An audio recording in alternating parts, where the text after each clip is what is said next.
coaching and education is the most important thing. There's 1A, 1B is taking action. Those two things really coincide together. Learn, take action, learn, take action. You can read all the books in the world and learn all the knowledge, but if you got analysis paralysis and don't take any action, that's terrible too. But, for me, I'm almost the opposite. Hello, you're listening to Ready, Set, Go Real Estate Investing Podcast, presented by Brandon Elliott. This show will be going over all aspects of real estate investing and is intended to educate, motivate, and prepare you to take action on your first or next real estate investment. For more information, please visit BrandonElliottInvestments.com. Thank you for listening and enjoy.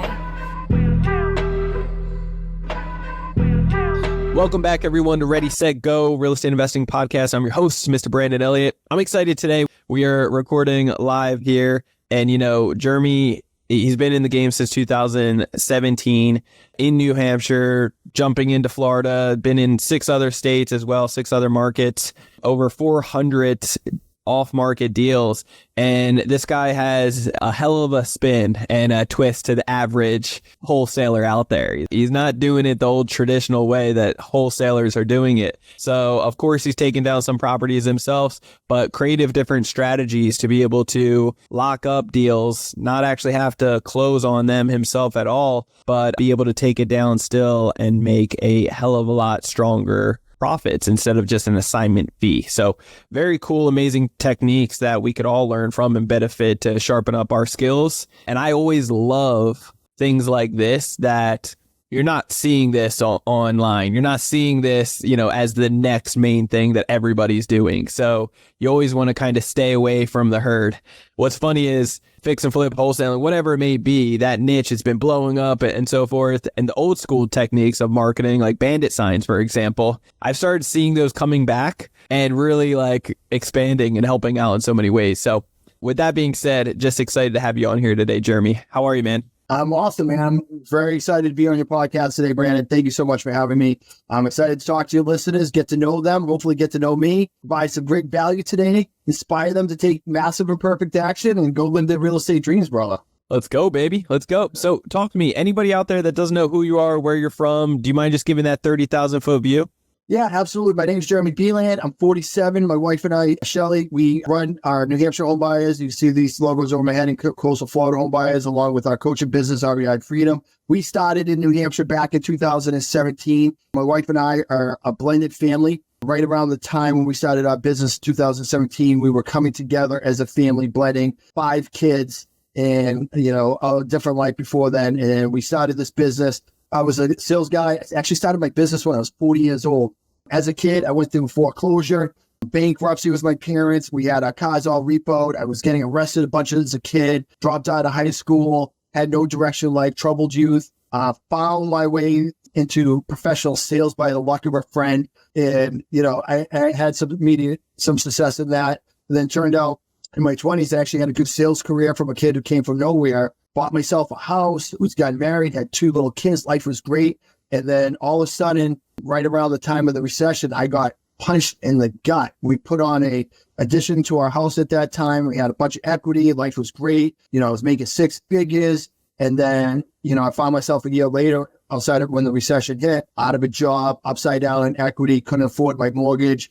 And my whole world was collapsing right before my eyes, just like it happened to my parents when I was a kid. And I was just like, oh my God, I'm falling into the same trap. And it was really scary. And at this point, I was 33, 34 years old. And I started learning about real estate investing at that time, realized that I had the entrepreneurial bug, read Rich Dad, Poor Dad. And back then they didn't have podcasts like we do today. So my sales jobs, I would go to the library and rent CDs to throw in my car. And I learned about real estate investing and the cash quadrant and stuff like that. So I was starting to get into it, but with the recession hitting the market the way it was, I had to put it on the back burner. I was on the risk of basically losing my house, couldn't find a work anywhere. I was losing everything that I had. And it was a really scary time. During that time, actually, after not being able to find work, because, you're young, but at that time, Brandon, everybody was looking for work. It wasn't just a housing crisis. It was our job crisis. And I couldn't find work anywhere because I didn't have a college degree, never mind a high school degree. So with that being said, I actually joined the military and went into the Air Force at 33, just before I turned 34 years old. They beat the age deadline back then. I was in basic training with a bunch of 17-year-old kids, getting yelled at by 24-year-old TI telling me to get on my face. And I was just like, my God, you're just a punk ass kid. If we weren't in this military base, I'd slap you. But I couldn't because they were my superior. So they were slapping me, so to speak. But anyway, going into the military gave me a chance to rebuild my life. I went in there really depressed, really worked on myself, came back out, was able to build my life back up, getting myself a sales job after a few years of really struggling. But during that time through the recession, because I knew enough about real estate investing, I did not lose my house to foreclosure. I actually had a real estate investor who's on my buyer's list today come and short sale my house. And he prevented me from going into foreclosure. The short sale gave me, bad credit for poor credit for 3 years. But I didn't go to bankruptcy, didn't go into foreclosure. And if those things happened, I would not have been able to go into the Air Force because I was going in for a top secret clearance, and those things won't allow you in. So he really saved me in a lot of ways. He saved me from losing my house, saved me to go into the Air Force, which is something I needed to do to rebuild my life and get a reset button in my life. And then during that time, we had no money. So he was giving us cash legally, hey, I'm going to buy your refrigerator from you. I'm going to buy your shed from you. I'm going to buy your washer and dryer. He was giving us cash. And that was food on the table, clothes for my kids, Christmas gifts. This real estate investor, saved my world at that time. I have no idea to this day how much money he made on that house. All I know is he saved my world. And now I've been able to do that to other people hundreds of times over, and I'm very passionate about it. So, going into my, I started to build my life back up, and I'm going to wrap this up really quick here. So I was getting into my late 30s, and I started seeing a lot of people later on in their 40s getting let go of their jobs. They've been working for a career for a long time. The company downsizes or sells, or they become replaceable. And all of a sudden they're in their 40s, 50s, and they have to start all over again. After what I just went through, the recession, I was like, I can't do this. If the company that I'm working for, I'm doing good. I'm doing six figures, still only kind of living month to month. My 401k isn't doing anything. I want to get into real estate investing. So I started listening to podcasts at this time, realizing I wanted to do the jump, but I was afraid. So for a year, I had analysis paralysis, afraid of what to do or how to do it, had no money. And, eventually I decided that, I'm going to get into wholesaling. It's the lowest barrier of entry into this real estate space. I was listening to Wholesaling Inc. and Tom Kroll, who was a guru at that time. And I love Tom, still a coach of mine today. And I basically took my townhouse that I was living in with my two kids, and I sold it. I lived in it for 2 years. I sold it. It was the only thing I had money in. I made $17,000 in profit. I took $6,000 paid credit card debt. I took $11,000, $5,000 into the coaching program, $6,000 to start my business. That $6,000 bought me my LLCs, my contracts, my marketing, just got me up and running. That $11,000 that I put into the business back in going into January 2017 has generated more than $8 million in gross profit since, and 400 deals. I got my first deal in 90 days, but that whole thing changed my life. A couple of years later, I quit my job, been full-time in my business since. We scaled, we've gone into different markets, had some good times and bad times, but overall, we've had great success. And I'm living my dream world. I spend a lot of time with my wife and my kids, and we're doing everything that we love to do every single day. Real estate investing, man, is freaking game-changing. It's awesome. I just wish I started this sooner. Dude, I love it. Jeremy, you got the energy for this. I love it, man.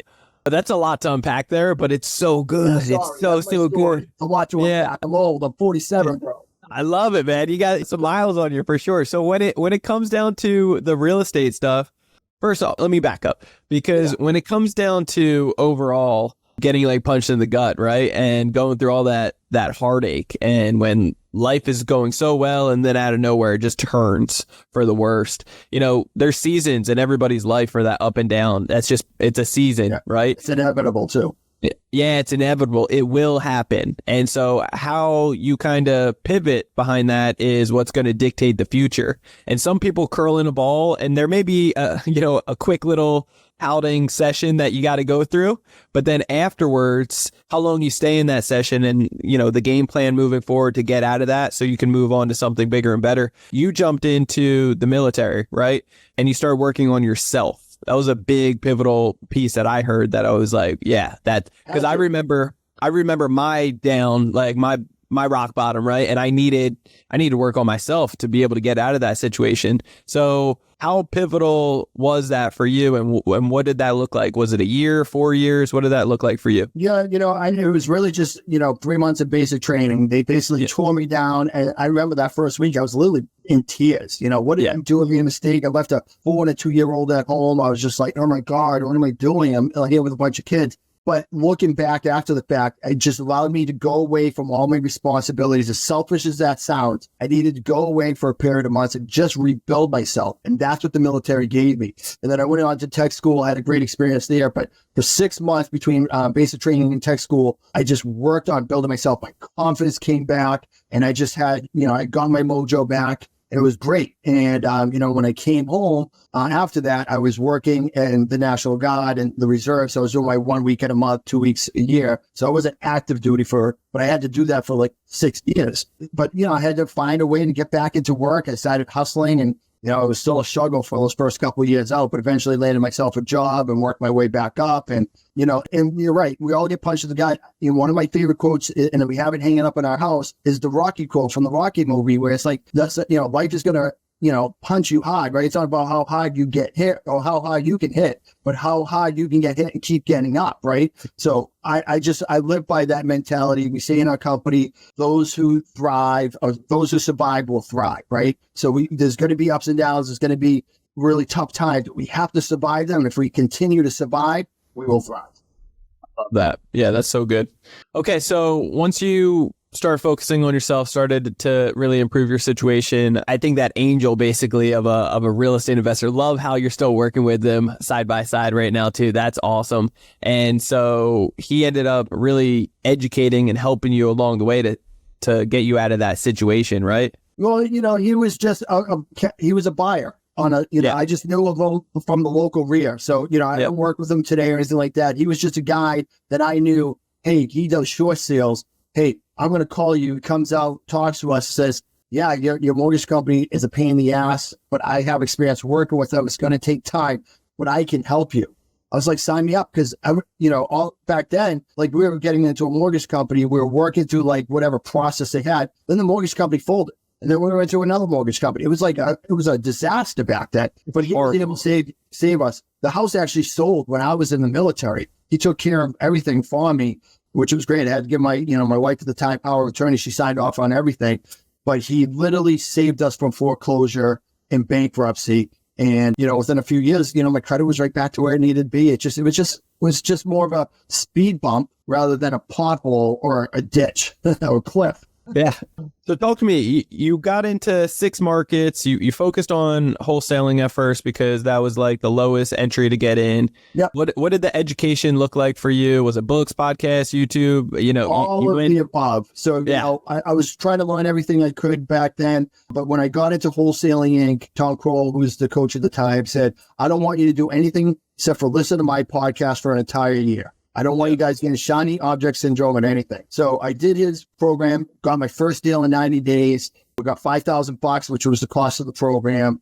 We kicked and struggled and fought our way to 10 deals and $77,000 that year. So that first year I spent $11,000. I already had a 7-to-1 return by the end of that first year, but I had massive momentum, power belief. I talked Shelly into quitting her job and coming on full time while I continued to work my full time because we're starting to get some momentum here. Then we kept finding new coaching, probably to this day, dude. Honestly, I've spent over $250,000 in coaching. That's not even including masterminds. I'm just talking like coaching to help me build, and then I still listen to the podcast. I read every day. One of the great gifts that Tom told me was like, I want you to read like 5 to 7 pages a day. I never really read until he told me that. And still to this day, 6-7 years later, going to be 7 years in January. It's crazy. I read every day. I've read hundreds and hundreds of books. I am all about getting coaching and continuous education, and always just take a massive perfect action, just learning and applying. How important do you think that is for people out there? Because there's so many people that are on the fence about investing in themselves, or, they want the guarantees and realistically. Yeah, exactly. There's no guarantees in life, There was no guarantee that everything was going right for you for so long, and then out of nowhere it turned for the opposite. So how are you going to deal with that? You can't control the market. You can't even control people. Like, I can teach you everything you needed to do. I can't guarantee you're going to do it. You may say you're doing it, but I can't tell. People say they're going to do stuff all the time and are disingenuous, and they don't fulfill their obligations. So, you can't ever guarantee anything. So there's no guarantees in life. But with that being said, coaching and education is the most important thing. There's 1A, 1B is taking action. Those two things really coincide together. Learn, take action, learn, take action. You can read all the books in the world and learn all the knowledge, but if you got analysis paralysis and don't take any action, that's terrible too.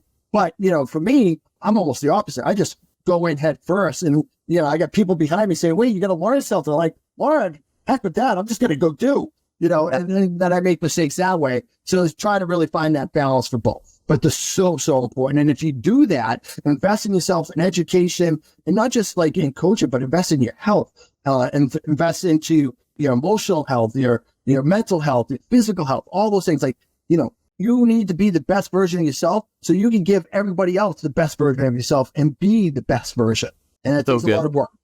I read The Miracle Morning, and going into 2019, it's been a game changer in my life. Morning routine every single day, health, exercise, personal development every single day to start the day.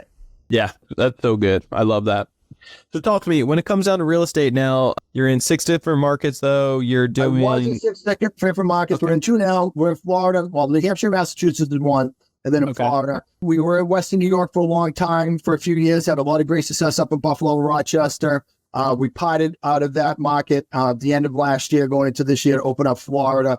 Western New York is a great market, but it's very tough because it's an attorney state, and it's really challenging. And, we had a great team. We actually had a great acquisition guy out there last year that did 74 deals. And, it was just, but it's really, really tough in an attorney state. We went into Wichita, Kansas for a period of time, got some good momentum, but the guy we were working with for acquisitions couldn't really weather out the storm. So after some moderate success, we decided to close that down. Went into Vegas, did 1 deal, complete disaster, wasn't our market. So now we are in New Hampshire, Mass, which we've been doing since 2017. And we opened up Florida January this year. And, now we have $2 million markets.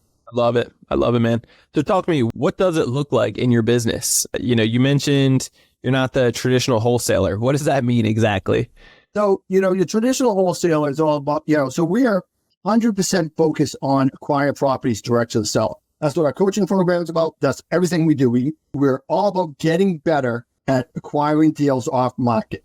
So we spend a lot of our education, a lot of our resources, a lot of time, money, effort on buying properties off market. But when you get those contracts in traditional ways, you just have a handful of buyers that sign that contract over for some quick cash. We did that for the first year or two. Then we were building our buyers list, and we started getting more buyers, and we started creating a system where they compete against each other. We talk a lot about that in our coaching program. A lot of the local real estate investors actually are now all copy. Like, I laid out the blueprint in New England. Everybody who does wholesaling, how they show properties, everything, they're all learned it from me. But imitations are, the greatest form of flattery. So, as weird as it is, I do appreciate that, because obviously my system works. But it wasn't my system. It's just a system that I paid a coach to teach me. So with that being said, we were just, I was just struggling to get by. We'd get we're averaging like $20,000 an assignment, but it was costing us like $5,000 a deal. And, as big as our cash buyers were, they're always just nickel and diming us. And,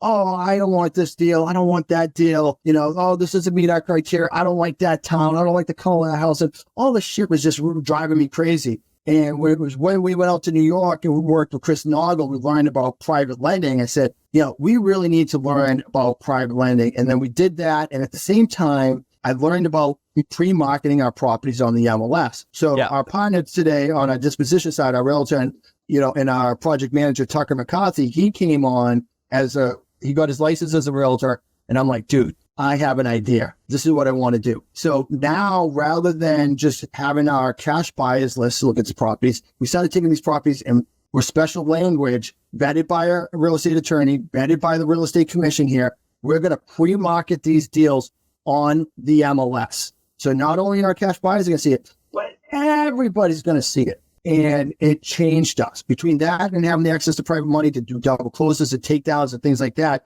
we went from $20,000 an average per deal to $35,000 average per deal overnight. And we've been pretty much sitting there ever since. I love that. So the creative strategies that you guys are using, there's a twist to it, right? So what a lot of others, they're just doing that assignment and then just kind of sending it out. You guys are looking to take it kind of more, just locking it up, not having to put anything down, but actually, putting it right back on the market, remodeling or kind of lipstick on a pig if needed or nothing. Sometimes not at all. Sometimes we just put it up as is. We'll pre-market it as seen as it is. If we can sell it without putting money into it, great. We have to put a little money into it, great. Really what came was I didn't want to be a CBE, a cash buyer employee. Yeah. And, and then I basically become like I was in the Air Force, something yelling at my TI, hey, go get me a deal that meets my criteria. Then I tell him I want 10. He's like, I'll give you 6. No, I want 10. I'll give you 6,500 or I'm not doing it. Right. And I'm the one spending all the time, money, and effort to get the deal. But I'm also the one spending all the time, money, and effort to get the deal to closing because the distressed sellers have a lot of stuff that needs help with. We're providing a lot of value. There's a lot of time involved, a lot of emotion involved, a lot of resources involved. And they don't see that and they don't respect that. And I felt very disrespected by cash buyers. Felt like they gave no value. Oh, I flip houses. I am the cash buyer. I am almighty. They're just a little pissant wholesaler. Just give me the deal and go away. That's kind of how I felt. Probably wasn't accurate, but that's how I felt. And I said, what? I'm just going to start taking control of this. I don't need you. I'm going to take control of my properties. I'm the one who built this machine to generate these deals, right? Yeah. I built this team. I built this marketing. We bring deals. We're the only successful wholesaler to do this for years outside of a few people in New England. More people doing it now, but for years, we're the only one around. So I said, I'm just going to put it on the MLS. I don't need you guys. And then we started selling it to traditional buyers. Somebody who wanted to fix it up for the first time home, somebody who wanted to downsize. It didn't even matter. There were just people everywhere wanting to buy these houses. Sometimes there were cash buyers on the MLS willing to pay a lot more than the cash buyers who wanted to buy off market. It just changed everything for us. Now, when the market's going up, it's really easy to do so. But in the last year or so, when interest rates have gotten more difficult, and so a lot of the buyers are kind of out, end buyers, that is, have you seen it more difficult in any form or fashion? Or is it simply because there's still not enough supply to really be on the market? Yeah, yes to all of that. So, it has been the most challenging year since I've been doing this, for sure. It's not been a bad year. It just hasn't been a great year. So the low inventory has still allowed us to sell houses, but long gone are the days of putting a house on the market on a Friday, being an escrow on Monday with a bidding war with no inspections and all that stuff. That stuff doesn't really happen anymore.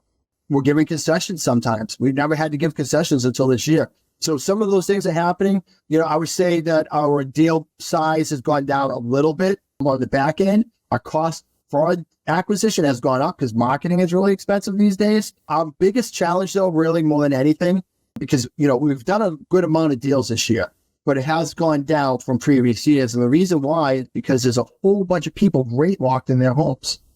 So, a lot of the people we would work with were people who were older that had equity in their homes. The house was in rough shape. They want to downsize, but now they can't afford to downsize because of the rates, right? So they can sell their house, get this, and move into something less for the same amount of money or pay more. That doesn't help them. They need to lower their cost of living and downsize. And we've eliminated almost all of that population from what we used to buy. That was a good chunk of houses that we would buy every year. So now we really just are working with people who truly distress, bad tenants, pre-foreclosure, tax delinquency, people that need to move, tired landlords, as I mentioned with bad tenants, on inherited and probate houses, really just those. So it's definitely shrunken down from an acquisition side. But I feel as we go into 2024 and rates are going to start slowing down, being an election year, I don't think 2024 is going to be a great year, but I anticipate it being much better than 2020.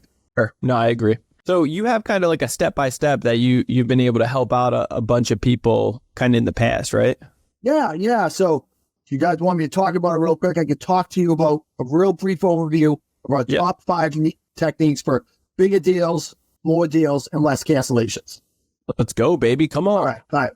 So 5 techniques: received ownership, status alignment, overcoming higher authority and timeline objections, providing certainty, handle pricing objections and negotiations with distressed sellers. Guys, this is going to be really informative for you guys to get more deals, bigger deals, and less cancellations. I'm telling you, I'm going to give you a brief overview of this, but listen to what I'm saying because this will help you get more deals. These techniques are focused on building trust, establishing rapport, addressing concerns, and finding mutually beneficial solutions, ultimately leading to successful negotiations and transactions. Technique number 1, guys, perceived ownership. This is super important. Perceived ownership is the powerful technique that involves guiding the distressed seller to believe that selling the property to the buyer is their own decision. This technique is based on the principle that people are more likely to follow through on their decisions if they feel they have made it for themselves.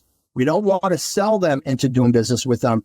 We want them to come to the realization that working with us as the buyer is in their best interest. So Yeah, you basically educate until they fully, make the decision for themselves. make this decision, right? We're not into telling people what to do. So we actively listen to sellers' concerns, needs, and desires. Demonstrate genuine interest and empathy. Don't pressure or manipulate the sellers into making a decision. Listen, hey, Brandon, you've bought cars before the car dealership, right? It's a beautiful Saturday afternoon. You're going to the parking lot of the car dealership. You're there to buy a car. You're going out, you're looking around. All of a sudden, the car salesman comes out to you. You can hear him, feel him coming behind you, right? And you start to get tense. And he goes, hey, can I help you? What do you typically say when that happens? Probably no, right? No, okay. What? Yeah, I'm looking, right? Yeah, I'm looking, yeah. But you feel the pressure of somebody who wants to sell you, and you're like, whoa, I'm just here to look, brother. Back off, right? Yeah. So we want to prevent our sellers from feeling that way. Yeah. So be a solution for the seller's problem. Identify where you can provide value. Empower the seller to believe that selling to you is in their best interest. Let them come up with that conclusion and realization on themselves. Don't be afraid to fire yourself and back away. Pull away. Be hesitant. What happens when you chase a dog, Brandon? Yeah, you're not going to catch him. He runs I'm away, just going right? to keep running. Yeah. Right? What happens when you stop, turn around? What does a dog do? Stop and look back at you. Yeah. Or chase us. Yeah. We want the dog chasing us. Yeah. They have to feel the decision to go with you is in their decision, theirs alone. We don't want them to be sold. This prevents seller regret and cancellations. The last thing you want to do is sell somebody on a contract. Be like, man, I crushed it to get this deal. I'm going to make $40,000. I'm pumped to go home, taking my girl out. We're going to have a great pull only to find out when you pull into the driveway, you have a voicemail and the seller's like, Mr. Homebuyer, I'm sorry. I can't move forward with this. Can we please cancel the contract? That happens a lot because they have seller regret. So you may have sold them awesome, but they didn't sell themselves. Technique number 2. I'm going to go through this real fast, Brandon. Status alignment is a technique that we really, really feel passionate about. It's a technique that aims to create a sense of social equality and rapport between the buyer and distressed seller. The idea behind this technique is that people are more likely to trust and collaborate with others that they perceive to be on the same level as them. So we want to be like on the same social level hierarchy. I'm not better than you. I'm not less than you. I feel like, Brandon, you and I, we're hanging out, we're having a beer, we can talk some sports, we're coffee, we know each other, we can relate with each other. We may have kids that go to sports together in town. We want to come across as just an everyday person that can become a friend that they can relate to. And we do this by, finding common ground with the seller. Places, hobbies, job, family dynamics can all be areas of common ground. Establish a genuine connection with the seller. Go deeper into those commonalities and connect by asking more open-ended questions. Build that rapport. You're going to open up more to you about what's going on in their lives where they're embarrassed with. If they feel like they're on the same social level with you. If they feel like they can't relate to you, it's never, ever going to work. Good. Technique number 3, overcoming higher authority and timeline objections. This is really important as well. When it comes to negotiating with distressed sellers, it is important to address objections related to higher authority and timeline effectively. By following certain strategies, buyers can increase their chances of reaching a successful agreement. Okay, a couple things here, guys. You must involve all decision makers in the negotiation process. When you're talking to the seller on the phone, is that the only decision maker? Are there other people involved? If there's other people involved, a husband, a wife, an aunt, an uncle, a sister, a roommate, whatever it is, you need to make sure that everybody is there at their meeting and appointment together.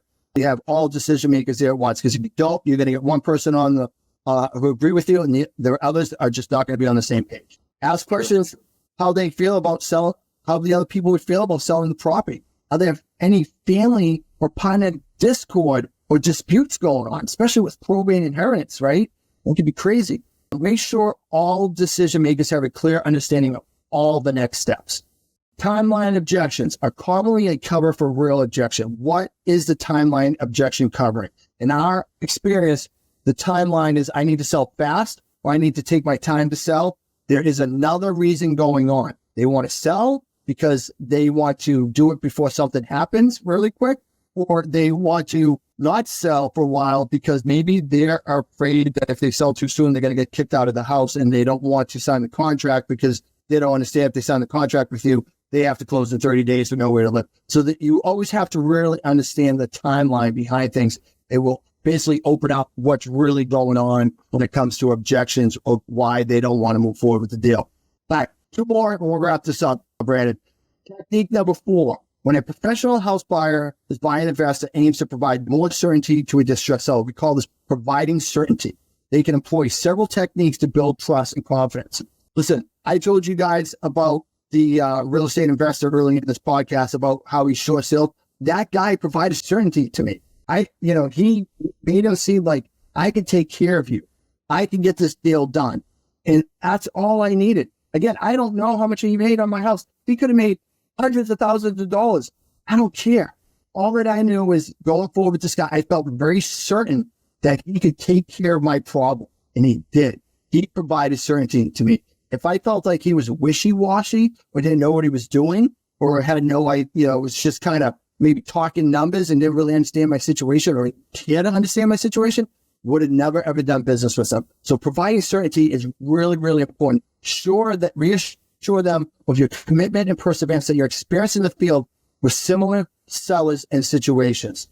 Because every seller has their own complexities in their situation. They don't care about other situations. They need reassurance. You help them in their situation. Yeah, that's good. Last one, number 5. Handling pricing objections, the biggest one, and negotiating with distressed sellers. Oh my God, this is where everybody falls short, and this is can get really tough. All right, this section, real quick, focuses on techniques of handling pricing objections and negotiating with distressed sellers by providing value beyond money and tailoring solutions to their specific needs. Buyers can address objections and negotiate mutually beneficial terms. Key techniques include extracting a price through open-ended questions, demonstrating value beyond price, and utilizing anchor techniques. All right. So have you built enough rapport? Are you the right fit for the seller? If you can't agree on a price, you may not be the right fit for the seller. Maybe a realtor is. Don't be a deal maker, be a deal finder. If you're not the best fit for each other, that's okay. There's plenty of people out there that are. Don't make the conversation negotiation about the numbers. A lot of people fall short of this, Brandon. They go in, they're like, hey, all right, I walked around your house and needs a new roof, new kitchen. The best I can do is $150,000.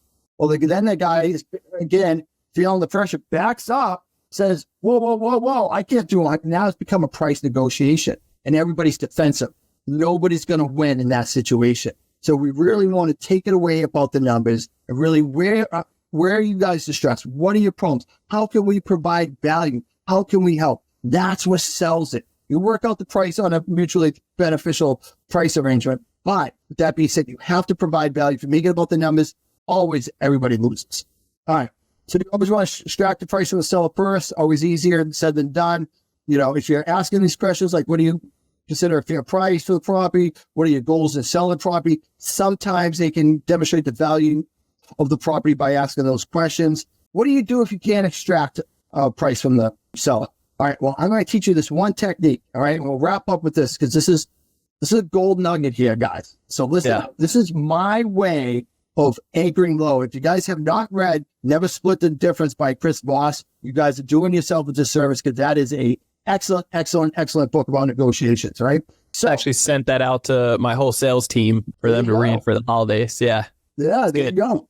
Read that book like 5 times. All right. Yeah. So we're going to anchor low. I am in the living room or the kitchen table with sellers. They don't want to give me a price. They're afraid if they give me a price, that they're going to lose this negotiation and leave too much money on the table. If that happens, more times than not, it's because I did not provide enough value in their eyes to move forward with. So the price is a little bit more important than the value I bring. Or two, they have just this antiquated thinking that I'm not giving a price first, no matter what. That's just what I've been taught. I'm not going to do it. So it's one of those two things. So Mr. and Mrs. Seller, you know what? I'm a real estate investor. I can give you a price, but I want to make money. And honestly, I want to make as much money as possible. There's a lot of risk in this industry. So like, I'll tell you like $1, so I'm happy to give you a price first, but in my experience, Mr. and Mrs. Seller, what happens is I give you out a price and we've built all this rapport. We've been sitting down talking for an hour and we've become friends. And then I'm going to throw out a number and you guys are going to get super angry at me. You're going to take that remote control off the coffee table. You'll whip it at my head. Yes, tell me profanity. Get the heck out of my house. I don't want to ever see your face again. I'm telling you, I don't want to do that. We seem to be friends. I'm a nice guy, really, but I'm an investor. No, we would never do that. I don't know. I'm telling you, I'm going to tell you a number and you guys are going to get really upset with me. And you guys are maybe going to, I don't want to throw something at me, but you maybe write bad things about me on the internet. I don't want any of that to happen. No, and I do it like in a jokingly way to just try to make light of it. But what I'm really doing is I'm setting the scene. All right. So I'm setting them up for a really low offer, but now they can't be insulted by it because I am setting this up. All right, Mr. and Mrs. Seller. Okay. I understand. I'm an investor. I want to make as much money as possible. Now, let's just say that I'm happy to walk away with this house at $200,000. I know that's a good number for me, right? I am going to say a number so low that I'm like, I feel physically nauseous to say it. It's just so uncomfortable. And I come back and I say, I don't know, $85,000. And they go, whoa, I would never do that. You crazy? You can't go that low. I said, please don't throw anything at me. I said, well, listen, I'm an investor. I told you I want to go low. I want to get it for free. If I can't do it at $85,000, you're not telling me what you want. What is it going to be? What number works for you? And that's when they come back and say, well, I was thinking like $225,000. Oh, okay. So you did have a number in mind. That's great because it's weird how everybody who sells a car in the front yard puts a number on it, knows what to sell it for. But when it comes to selling the house, apparently nobody knows what to sell it for. They don't know the value, but they always have a price in their mind. So I use that anchoring technique to pull it out, and then we kind of work some negotiations from there. But that is a good way to anchor low. A lot of times you get it under that $200,000 number. It's a win-win, but you're prefacing all that by just being silly and setting that stage. And that's a really good technique that works. And that's a good way to overcome the price objection when they don't want to give you a price. Yeah, man, that's so good. Anchoring is very crucial. It's very important. And when you set up that foundation for them up front, then they are already anticipating very low. So then it's not like a shock to them. Right. You're not going to give them a heart attack. Like they are anticipating. Or be insulted. Yeah. So it's like you're setting them up for those numbers initially so that you can get to a real price point sooner than later, right, which is great. Yeah. And then we try to never split the difference. Yep. I love it. I love it, baby. That's awesome, man.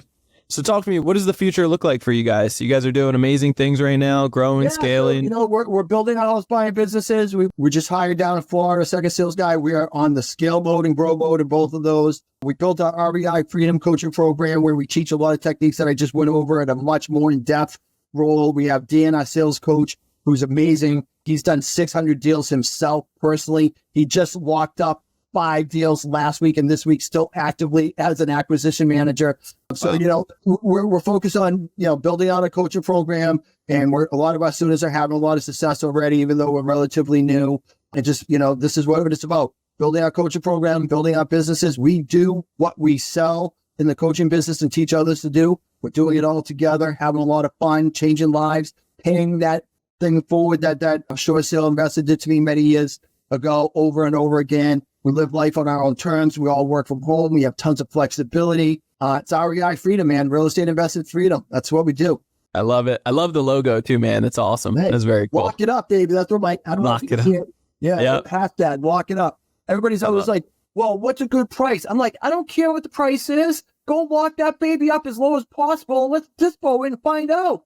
Yeah, let's figure it out. Yeah, you got to lock it up. If it's not in contract, it's not nothing. So it doesn't matter. Exactly. Yeah, that's good, man. Well, Jeremy, man, this was powerful. You just poured in a bunch to me and the listeners. Anything that we could do to give back to you? I don't want anything back in return, brother. I'm really happy to be on your stage today and your platform. I really greatly appreciate it. If anybody wants to reach out to me, just get on Facebook because I know we're there today right now. Join our REI Freedom Facebook group. We're a growing community. Me and Dan do a lot of live free training there regularly and try to provide a lot of value. It's not a group that's going to be solicited with deals and stuff like that and people selling stuff. It's really like, come here and let's all help each other learn and grow so we can be, freedom fighters and live in REI freedom lifestyles. That's what we're all about, brother. But man, Jeremy, how can people get a hold of you? That's it. Facebook, REI Freedom. Go into that group, tag me, reach out to me. I talk to people all day, every day, providing them value to help them get on their ways to success. I'm very happy to do that. Dan is too. Listen, guys, really reach out to us. We're happy to talk to you and help you on your journey. Love it. Yeah. Well, guys, you're going to want to do that. Reach out to Jeremy and Dan on the Facebook group. Just a wealth of knowledge. They're actively doing it and can lead by example, and you guys can learn a ton from them as well. So I hope you found tons of value in this one like I have. If you haven't already, make sure you hit that subscribe button so you get the newest notification every Monday when the episodes drop. Leave that 5-star review. Greatly appreciate all the love, all the support recently. You guys are amazing. And if you haven't left that 5-star review, do that today. Do it now. Be in action. Do it now. Do it now. Come on. And then if you want to get a hold of me, you could do so on Instagram. It's Brandon Elliott Investments. Otherwise on Instagram as well, Credit Counsel Elite. If you want to get a hold of me on Facebook, facebook.com/Brandon Elliott Investor. And then on Credit Counsel Elite, if you haven't already checked out what we can teach you how to do, we're teaching business owners just like yourself how to get up to $500,000 every 6 months at 0% interest. Yeah, baby, getting a ton of funding so that you can grow and scale your company. So if you haven't already, watch our 10-minute video to answer a bunch of your questions. You'll have a lot of new questions. You can sit down to get a second opinion with our team, and you should do that today. So by all means, check out creditcounselelite.com. That's www.creditcounselelite.com, and we will see you on the next one. Till next time, guys. God bless. Jeremy, appreciate you, brother. Happy holidays, man. This has been another episode of Ready, Set, Go Real Estate Investing Podcast, brought to you by Brandon Elliott. For more information, please visit BrandonElliottInvestments.com. Also, please don't forget to like, share, and leave a comment below. Thanks again for joining. Until next time, God bless.